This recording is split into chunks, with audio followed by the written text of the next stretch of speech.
Breaking news. Prime Minister Benjamin Netanyahu's plane Wing of Zion took off from Israel.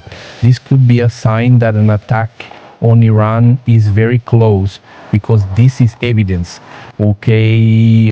Before the previous attack on Iran, the Wing of Zion also departed a few hours before the operation.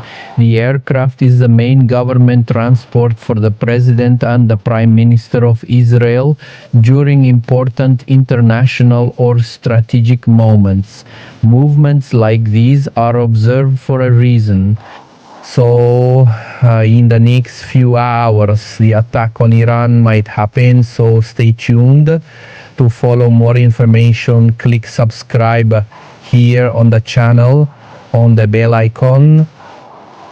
Okay, more videos in the next few hours. So, we are keeping an eye on every movement. Thanks, we're in this together. Channel Bernardo 8.